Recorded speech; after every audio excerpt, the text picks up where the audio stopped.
say,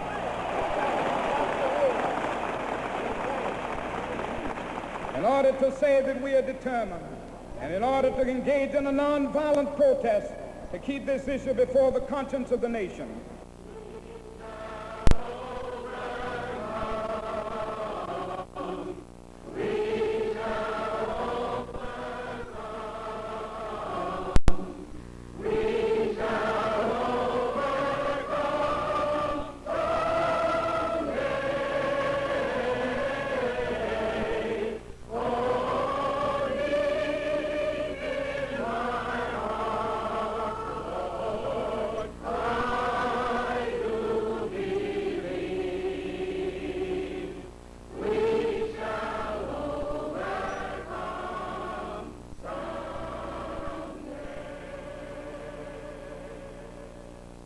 At this time, I have the honor to present to you the moral leader of our nation. I have the pleasure to present to you Dr. Martin Luther King, Jr.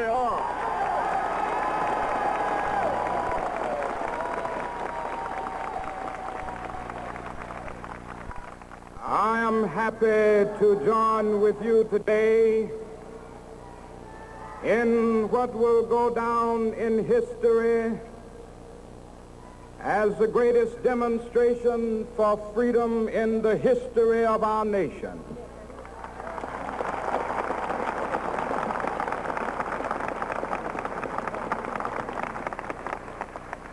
Five score years ago, a great American in whose symbolic shadow we stand today signed the Emancipation Proclamation. This momentous decree came as a great beacon light of hope to millions of Negro slaves who had been seared in the flames of withering injustice. It came as a joyous daybreak to end the long night of their captivity. But 100 years later, the Negro still is not free. 100 years later, the life of the Negro is still sadly crippled by the manacles of segregation and the chains of discrimination. 100 years later, the Negro lives on a lonely island of poverty in the midst of a vast ocean of material prosperity. 100 years later, the Negro is still languished in the corners of American society and finds himself in exile in his own land. And so we've come here today dramatize a shameful condition. In a sense, we've come to our nation's capital to cash a check.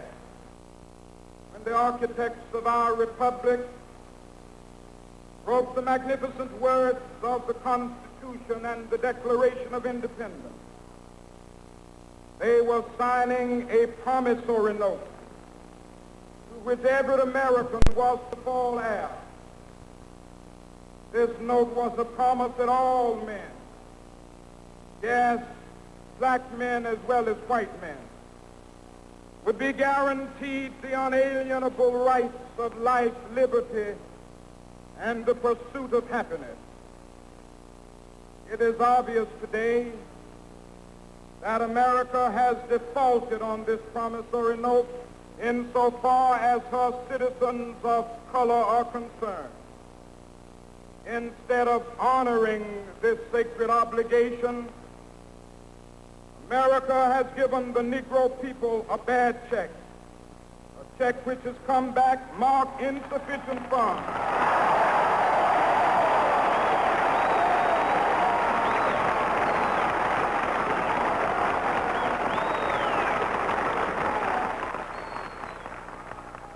But we refuse to believe that the Bank of Justice is bankrupt.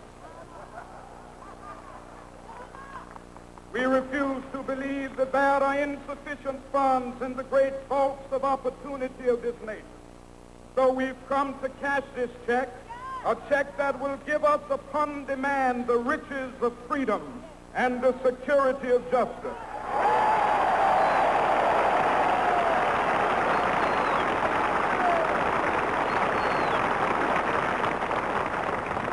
We have also come to this hallowed spot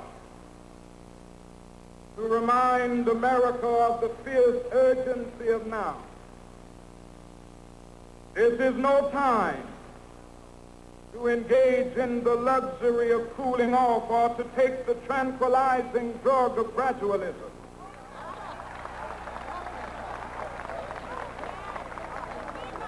Now is the time to make real the promises of democracy.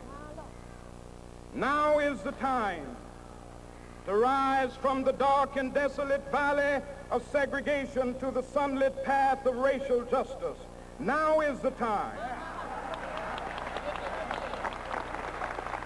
to lift our nation from the quicksands of racial injustice to the solid rock of brotherhood. Now is the time to make justice a reality for all of God's children. It would be fatal for the nation to overlook the urgency of the moment. This sweltering summit of the Negro's legitimate discontent will not pass until that is an invigorating autumn of freedom and equality. 1963 is not an end, but a beginning. Those who hope that the Negro needed to blow off steam and will now be content will have a rude awakening if the nation returns to business as usual.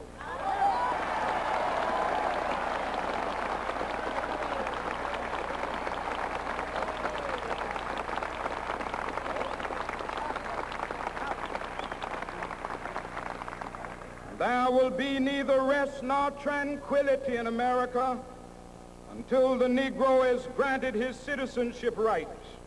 The whirlwinds of revolt will continue to shake the foundations of our nation until the bright day of justice emerges.